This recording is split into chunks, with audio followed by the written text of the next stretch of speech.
Olá pessoal, boa noite, bom dia, boa tarde, depende da hora que vocês estão vendo. No meu caso, boa noite, porque eu estou fazendo esse vídeo há exatamente 1h30 da manhã, porque já é a terceira, quarta vez, talvez, que eu esteja tentando gravar esse vídeo. Essa vai ser minha última tentativa, porque nas 3 vezes anteriores eu consegui a proeza de, em uma delas, parar o vídeo no meio e perder o arquivo. Na segunda delas, é, quando eu passei o vídeo para o meu computador, ele corrompeu e aí eu perdi o vídeo de novo. E a terceira, simplesmente parei de gravar na metade e aí o arquivo sumiu. Bom, então, quarta vez e não tento mais. Se não der certo, vocês não vão estar vendo esse vídeo. Enfim, a gente vai falar do Vargas, vai falar dos últimos anos, aula dos nonos anos. A gente vai terminar de falar sobre o Getúlio Vargas, os últimos anos do governo dele, né?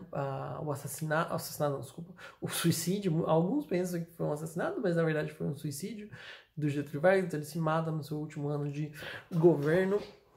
Depois a gente vai trabalhar alguns minutinhos, rapidamente falar do JK, o Juscelino Kubitschek, e a construção de Brasília, que é justamente o assunto de vocês da semana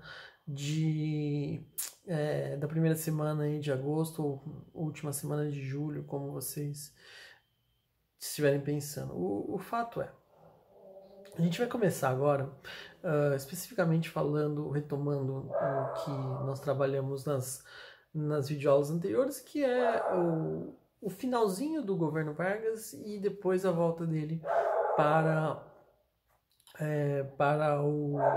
a presidência, né? Ele ficou 15 anos de forma ininterrupta, a gente já sabe disso, a gente falou sobre isso já em algumas semanas anteriores, de forma ditatorial, né? Não eleito, certo? Ele deu um golpe para tomar o poder. No final da Segunda Guerra Mundial, em 1945, ele abandona o cargo, ele renuncia, certo? Então a ditadura do Getúlio Vargas acaba em 1945, junto com a Segunda Guerra Mundial, né?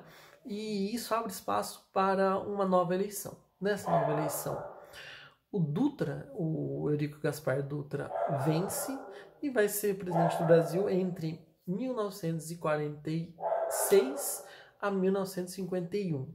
5 anos? 5 anos. Por que 5 anos? Porque nessa época o mandato dos presidentes do Brasil são de 5 e não de 4 anos, como é hoje, tá bom? Perfeito. É interessante a gente notar, e como eu já falei também na nossa videoaula anterior, que o Vargas, durante o seu governo de 15 anos, ele teve muitos inimigos, mas ele também construiu uma base de apoio dele, que foram os trabalhadores. Seja com a CLT, seja com a criação de empregos, enfim.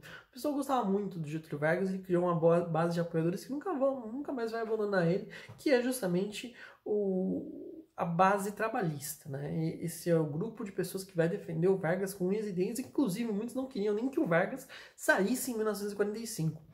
Muitos deles vão defender que a manutenção do Vargas por mais tempo na presidência do país, tá? Inclusive um movimento que eu acho que eu comentei no finalzinho da aula anterior, chamado queremismo, que era as pessoas literalmente falando que queriam que o Vargas continuasse. Queremos Vargas, queremos Vargas, queremos Vargas. Por isso queremismo, né? É um movimento muito de trabalhadores, especialmente trabalhadores pelegos, né? Os puxa-sacos aí. O pessoal queria, porque queria a manutenção, a continuidade do governo Vargas, tá? É claro que tinha opositores, né? Muita gente que já não compactuava com esse sistema de governo, com uma ditadura, né? Justamente por terem combatido as ditaduras na própria Europa, enfim, tá? Então em 45 ele sai, entra o Dutra que é muito mais conhecido pela rodovia do que por qualquer outra coisa, né? O Dutra, eu falei para vocês na aula passada, ele tinha um plano chamado Plano SALT. O Plano SALT eram siglas que significavam saúde, alimentação, transporte e energia elétrica. Foi um governo muito alinhado com os Estados Unidos, muito de entrada de capital estrangeiro, né? O Brasil se alinhou completamente aos Estados Unidos a partir desse momento, tá? E vai continuar se mantendo, embora vai ter algumas turbulências durante a época do Vargas e um pouquinho, mas muito pouco na época do JK, de turbulências com relação aos Estados Unidos, mas o fato é o Brasil se tornou amigo mais próximo dos Estados Unidos possível, porque nesse momento também que a Guerra Fria já está se anunciando, tá? Portanto, o melhor que se pode fazer nesse momento no Brasil é não irritar os americanos, certo? Se alinhar com eles, porque agora praticamente o mundo ele é de dois polos muito distintos e você precisa ter um grande aliado do seu lado, ou a União Soviética ou os Estados Unidos. O Brasil se alinhou completamente, principalmente a partir do governo Dutra com os Estados Unidos, e aí daí por diante. Estamos alinhados, temos o nosso lado. Em 1951 acaba o governo Dutra e o Getúlio Vargas é eleito para se tornar presidente do Brasil. Ele vai entrar então de novo na presidência, porém na primeira vez, lembra que ele não foi eleito, ele deu um golpe e tomou o poder, tá? Agora não, agora ele foi eleito de verdade. Achei aqui a câmera. Bom, essa segunda parte do governo Vargas, ela é muito menos rica do que a primeira, obviamente, porque a primeira durou 15 anos e a segunda parte do governo só durou 3. Ah, mas não eram 5 anos de mandato? Sim. O governo Vargas deveria ir de 1951, quando ele foi eleito, a 1956. Porém, em 54 ele se suicida, por isso ele não completa o governo. É meio óbvio, né? O que leva a esse suicídio, né? A essa saída do Vargas da vida política, se ele era tão amado assim pela população. Bom, primeiro a gente vai entender que, claro, o Vargas, ele já, devido a uma série de empregos que ele criou, a empresas que a gente falou na aula passada, todas elas que existem até hoje, muitas que vocês conhecem, como Petrobras. Petrobras, inclusive, é a criação do segunda época de governo. Mas o IBGE, a gente falou na aula anterior, a CSN, que produz aço no Brasil, a Vale do Rio Doce, que ainda existe até hoje, e daí vai, gente, vai embora uma série de outras indústrias aí, a mais famosa talvez seja a Petrobras, que foi construída nessa segunda época do governo. Então ele tinha sua base de apoiadores, tinha muita gente que o respeitava, tinha muita gente que amava ele, mas a gente tem que entender também o grande jogo publicitário que foi criado na imagem do Vargas. Comícios, festas, o que é comício? Todo mundo deve conhecer, talvez não pela palavra, mas o comício é aquela... sabe quando os políticos assim vão fazer uma festa e chamam aqueles cantores sertanejos para cantar, ai, vamos votar no cara tal, não sei o que, e aí chama ator, chama atriz da Globo, não sei o que, e aí vem aquela grande festa e um monte de apoiador dele ali, certo? Isso que é comício, né? Tem em toda a cidade, no país inteiro praticamente, os políticos fazem esse tipo de coisa. Isso começou com Vargas lá atrás, certo? Então tinham festas em nome do Vargas, né? Que literalmente a entrada da porta da festa entrava na boca do Vargas, é uma coisa absurda, ridícula, mas fazia sucesso, tá? E uma coisa ainda mais interessante, que essa vocês conhecem até talvez muito melhor do que eu, que são os jingles. O que são os jingles? As musiquinhas, né, que hoje são muito famosas, muito comuns e elegem muita gente só pela musiquinha, certo? Os políticos que criam esse jinglezinho aí, que, nossa, toma e todo mundo toma nas ruas e todo mundo começa a cantar, não sei o que. Começou com o Vargas, né? O Vargas tinha um jinglezinho dele que ficou muito famoso na época. Quem quiser ouvir, põe no YouTube, Bota o Retrato do Velho, é o nome da música. Bota o Retrato do Velho. E a música cantava-se mais ou menos daquela forma, né? Bota o retrato do velho no mesmo lugar. O que quer dizer isso? Pega o retrato do Getúlio Vargas e põe ele no mesmo lugar, ou seja, põe ele de volta na presidência, né? E no final a música falava o sorriso do velhinho, o sorriso do Getúlio Vargas, o sorriso do velhinho faz a gente trabalhar, né? Então, de novo, reforçando aquela relação que o Vargas tinha com os trabalhadores. Essa música é muito famosa e quando a gente pensa, o retrato é sentido figurado, na verdade nem tanto. Muita gente tinha o retrato de Getúlio Vargas em casa mesmo, tá? Ele de fato era amado pelas camadas populares, principalmente do Brasil, e agora vai ficar mais, né?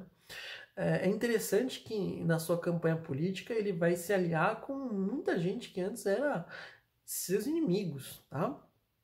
Acho que o nome mais famoso a se aliar com Getúlio Vargas para essa segunda candidatura dele foi justamente Luiz Carlos Prestes. Quem que é o Luiz Carlos Prestes? Se a gente for lembrar, o Luiz Carlos Prestes, eu falei também na aula passada para vocês, era um comunista, o marido da Olga. A Olga é aquela mulher que o Vargas mandou como presente para o Hitler na Alemanha e que morreu numa câmara de gás nazista, né?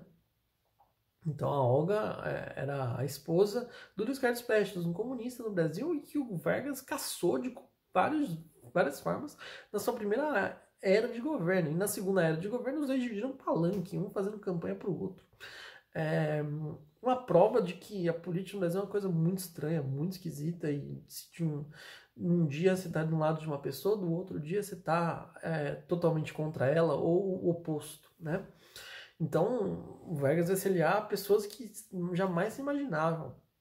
Inclusive na política brasileira, por exemplo, Dutra, né, que foi o presidente depois e antes do Vargas, ele tá ali sanduichado entre dois Vargas, né? A primeira parte do governo Vargas de 15 anos, aí entra o Dutra, aí depois o Vargas volta.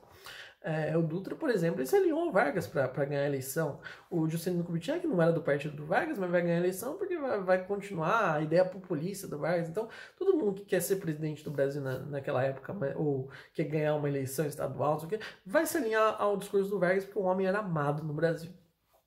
E a lenda do Vargas só vai continuar nessa segunda etapa do governo. Vai ser pior, claro, vai ser pior, vai ser melhor também, porque essa segunda etapa não é uma ditadura. Mas os avanços que ele teve na primeira etapa foram muito maiores do que os na segunda. O que marca mais a segunda etapa do Vargas? O populismo, certo?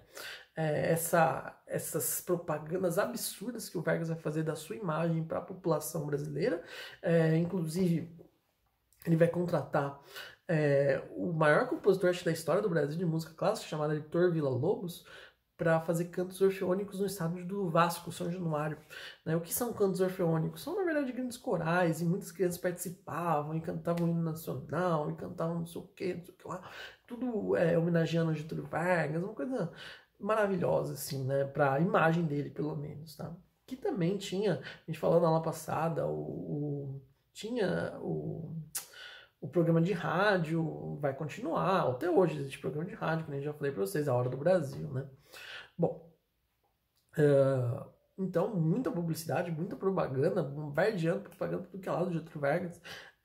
Ele vai começar a criar inimigos, gente que não tolerava esse tipo de coisa, porque por trás disso tudo aí o Brasil está acumulando dívidas, por trás disso tudo aí tem outros problemas e não sei o quê. E o Vargas com uma posição agora meio dúbia, né? Muita gente, peraí, esse cara aí tá se aproximando muito dos trabalhadores, isso daí pode ser comunismo, hein? O aliado dele era o Luiz Carlos Prestes, então isso já começou a chamar a atenção do exército, falando, não, vamos ficar de olho nesse cara. E muita gente que não concordava com a forma pela qual o Vargas fazia as coisas. Um desses grandes inimigos, um desses antigetulistas, se chamava Carlos Lacerda. O Carlos Lacerda era um jornalista, depois vai se tornar até político, mas ele era o grande exemplar de anti-Getúlio na história. O cara odiava o Getúlio Vargas, ele arregaçava, destruía o Getúlio Vargas no jornal, algumas críticas devidas, outras indevidas. O fato é que existia uma polarização entre o Carlos Lacerda e o Getúlio Vargas inacreditável, uma grande inimizade, um problema muito sério entre os dois, né?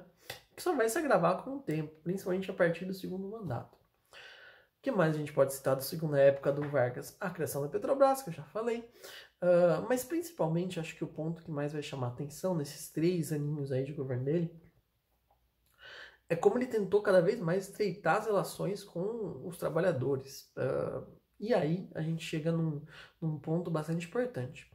Quando ele ia ser um ministro de trabalho chamado João Goulart, a gente vai falar muito do João Goulart ainda. João Goulart, ele foi ministro de trabalho do Vargas. Depois que o Vargas se matar, o próximo presidente vai ser o Juscelino Kubitschek, o JK, que vai construir Brasília. O vice-presidente do Juscelino Kubitschek é o João Goulart também. Depois do Juscelino Kubitschek, vai entrar no poder o Jânio Quadros. O vice-presidente do Jânio Quadros é o João Goulart de novo. E para completar a situação, o João Goulart vai se tornar presidente do Brasil em breve. Tá? Então é uma figura ali que está muito presente nas nossas próximas aulas. Esse cara é chamado João Goulart. Ele era ministro do Trabalho na época do Vargas. Tá? Ele e o Vargas desenvolveram um plano, um projeto, em que eles vão simplesmente dar não vou dizer presente, mas dar um direito para a população brasileira, principalmente para os trabalhadores, que é o aumento do salário mínimo. Aumento do salário mínimo, legal. Ele vai aumentar quanto, né? 5%, 10%? Bacana. Não. O Vargas e o João Goulart, eles decidem no plano de aumentar o salário mínimo em 100%. 100%. Ou seja, o salário de uma pessoa vai duplicar do dia para a noite, certo? Quando isso acontece, né, o trabalhador quase pega o Vargas no colo de tanta felicidade, de tanto, né,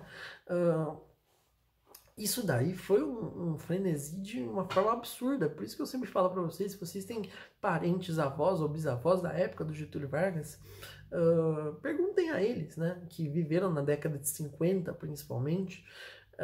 Viveram não, mas que já eram ou adolescentes ou adultos na década de 50. Para eles tem que ter uns 80 e poucos anos, por aí. O que acham do Getúlio Vargas, né? É nessa época que o Vargas vai aí sacramentar um apelido que ele ganhou, que era pai dos pobres, né? Pai dos pobres, né?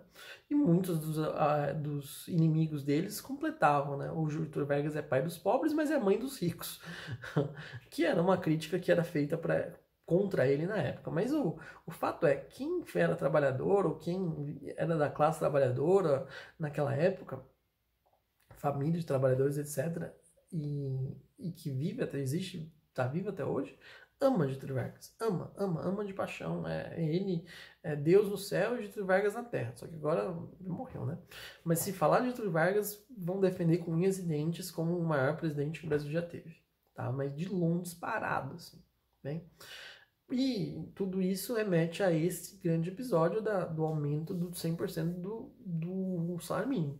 É claro que, por que os presidentes não fazem isso, né? Por que um presidente não dá um aumento de 100% do dia para a noite, né? Com o ministro do trabalho, coisa assim. Por que isso não acontece? Porque não é uma medida assim muito simples de se fazer, certo? Primeiro que a população brasileira era muito menor naquela época, mas segundo que isso vai, obviamente, independentemente do tamanho da população, vai sim ocasionar problemas. Um dos maiores deles é a desvalorização da moeda. Por que você não paga mais salário, etc? Bom, claro que tem a ganância dos capitalistas, blá, blá, blá, blá, tem a incompetência do presidente, bom, tem a incompetência dos governantes atuais, mas o fato é que ao aumento exacerbado do salário das pessoas, né, de 100%, por exemplo, ou coisas parecidas, elas levam à desvalorização da moeda. Ou seja, você vai aumentar o salário, tudo bem, mas o valor do seu dinheiro vai diminuir, certo? E claro que as pessoas vão perceber, o Carlos Lacerda vai cair matando nisso, né? O grande inimigo de Getúlio Vargas vai pegar isso como um prato cheio. Vai falar, vai descer a lenha nele no jornal e irritar cada vez mais o Vargas. E irritar tanto a ponto de que o Vargas vai pensar em, inclusive, preparar um atentado contra a vida do Carlos Lacerda. É um evento muito curioso na história do Brasil chamado Atentado da Rua Toneleiros. Rua Toneleiros era onde o Carlos Lacerda morava. O que aconteceu? O Carlos Lacerda tinha saído, eu não lembro bem exatamente qual era o evento em que ele foi acompanhar naquela noite, e voltou para casa. E o plano era que pegasse ele de tocaia, né, de armadilha, quando ele chegasse em casa e atirasse nele. Ele chegou em casa, só que de fato ele não estava sozinho, estava acompanhado por duas pessoas. O filho dele e o major da aeronáutica. O major da aeronáutica. Quando eles chegaram em casa, uma pessoa saiu das sombras e começou a disparar contra as três pessoas. O major da aeronáutica estava armado e reagiu.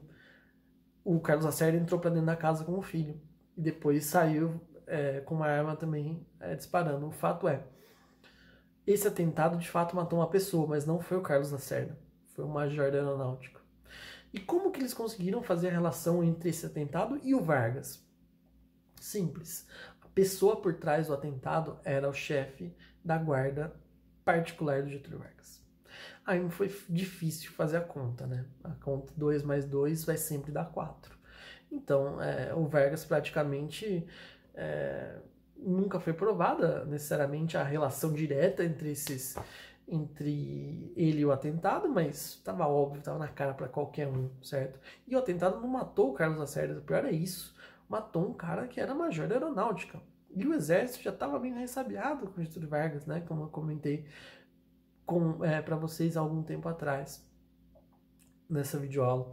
o Brasil já estava alinhado com os Estados Unidos na Guerra Fria, e o Vargas estava fazendo alianças muito não incompreensíveis, mas impensadas para o exército naquela época, com um ex-comunista e coisa do tipo. A prova de tudo isso é que a pressão foi tão grande nos dias seguintes a esse atentado, que 19 dias, 3 semanas praticamente depois do atentado da Rotoneleza, o Vargas se suicida. Ele deixa uma carta de testamento, em que ele coloca aquela frase que ficou muito famosa, né?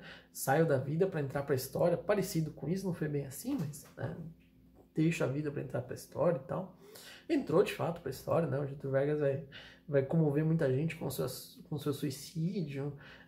E diria que o suicídio do Vargas, inclusive, preveniu o Brasil de entrar numa ditadura militar logo ali, certo?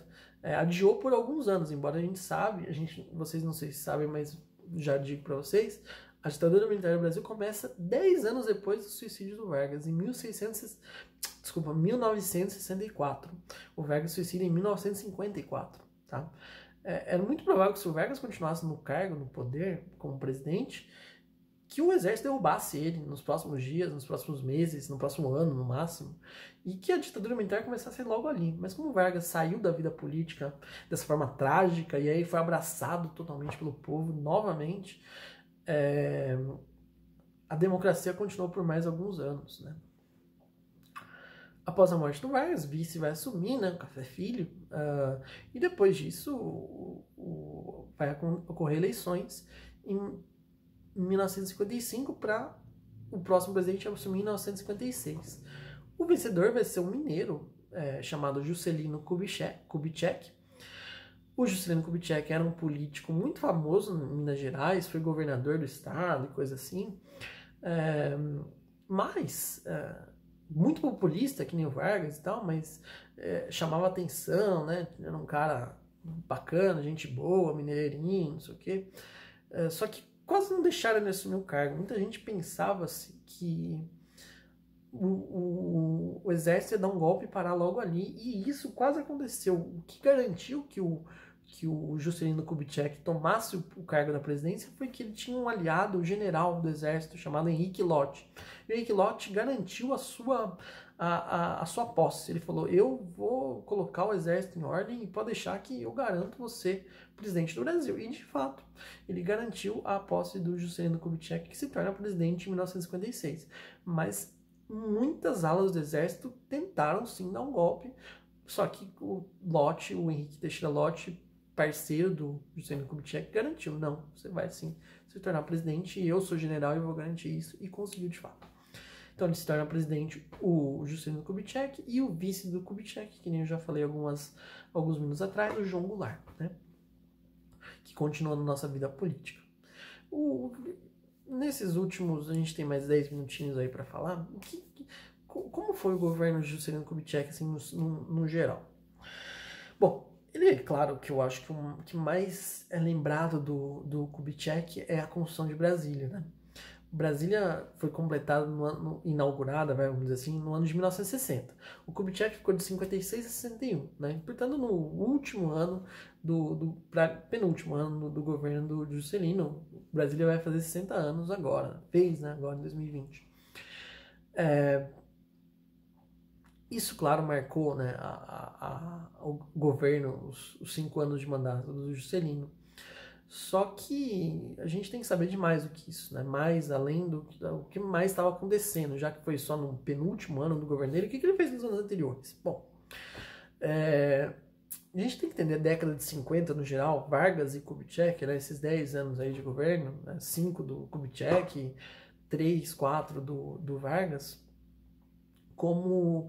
Na verdade, não só a gente tem que entender, mas como os historiadores deram o nome desse período como anos dourados. Tá? Por que foram os anos dourados? Porque é nessa época que o brasileiro começou a experimentar cada vez mais os prazeres do capitalismo, vamos dizer assim. Né? Nessa época, por exemplo, vai chegar o queridinho, ou a queridinha, que é a televisão. A televisão chega ao Brasil na época do Kubitschek, as séries americanas, os filmes de Hollywood, não sei o que, tá chegando agora, né?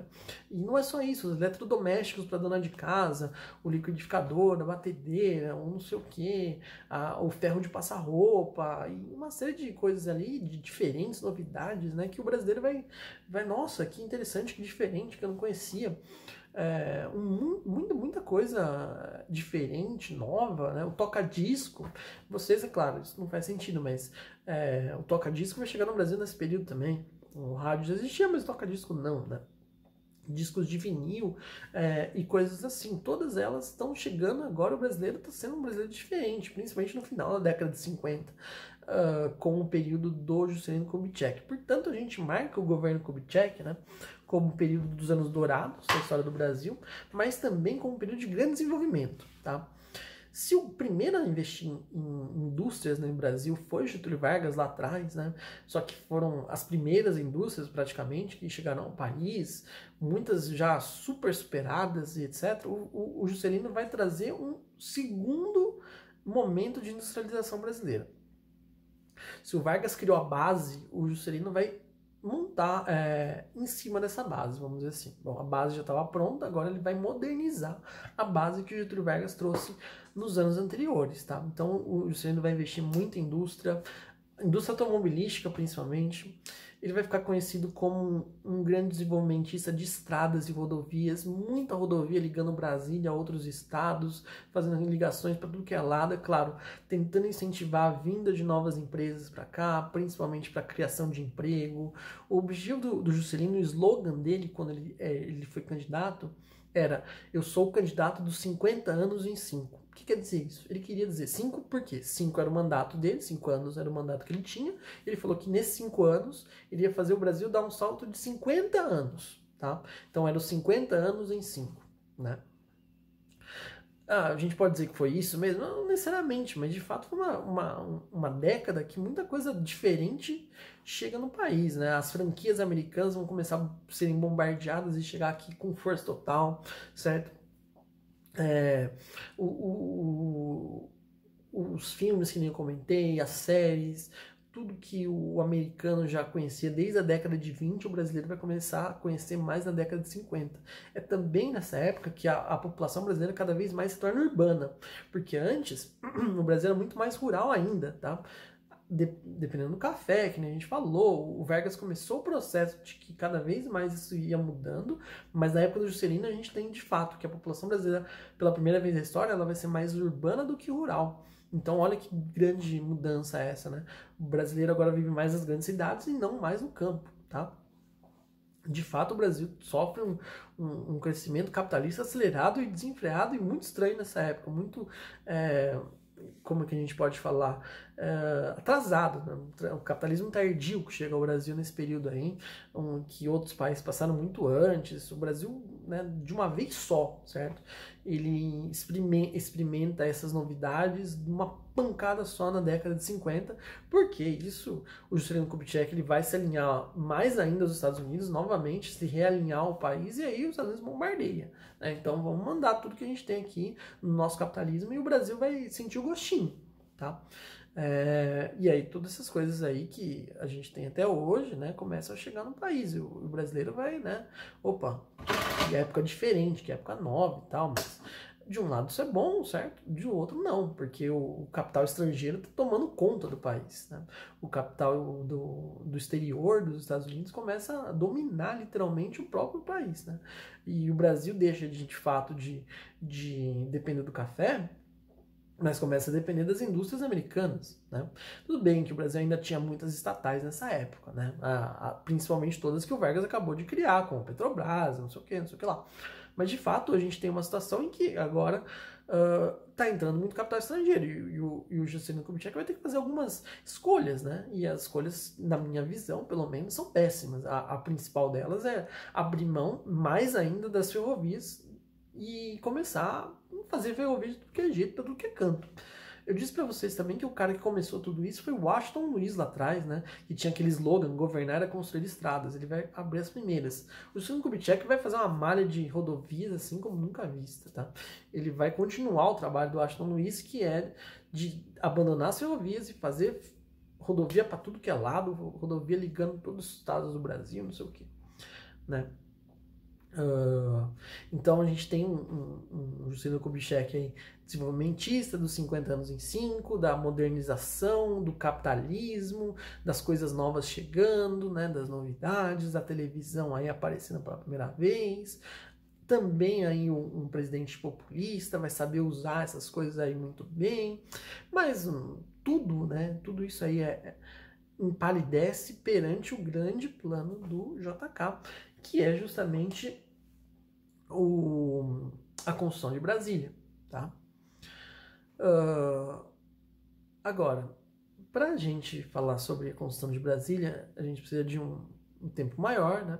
Então, as duas últimas coisas que a gente tem para falar de Juscelino Kubitschek, que são, né, necessariamente as mais importantes, que é comentar um pouquinho sobre o plano de metas dele, né? Ele tinha metas a bater em algumas áreas da economia, da saúde, do transporte, não sei o que. A gente vai falar na próxima aula e depois a gente vai falar também sobre a construção de Brasília. Mas só para adiantar um pouquinho, introduzir, né? Vocês vão ler o texto aí, vocês vão entender um pouco. Mas o Juscelino... Na verdade, Juscelino não, desculpa, mas ao longo da história do Brasil, desde a época do Império, tinha essa ideia de tirar a capital do Brasil do Rio de Janeiro e mudar para um outro lugar. O Kubitschek, ele vai pegar a Constituição e vai falar, vamos fazer isso, né? Vamos, de fato, levar essa capital para um outro canto, para um outro lugar. Mas a ideia não é dele, a ideia é bem antiga já. Bem antiga, bem da época do Império, já se queria fazer uma capital mais moderna, mais, né, representativa do país e não sei o que não fosse Rio de Janeiro, tá? Só que eu quero fazer um histórico todo das capitais do Brasil, porque agora a gente vai ver a terceira, né? Ano passado a gente estudou a segunda, o Rio de Janeiro, e também estudou a primeira, que foi Salvador. Então eu quero fazer um apanhado geral de tudo isso daí, pra gente falar de Brasília, falar quais os motivos pela qual ela foi construída. Vamos falar muito do Oscar Niemeyer, que foi o arquiteto que estava por trás de todo esse projeto aí, e também um pouco mais do Kubitschek. Bom, mas por hoje paramos aqui. Obrigado, gente.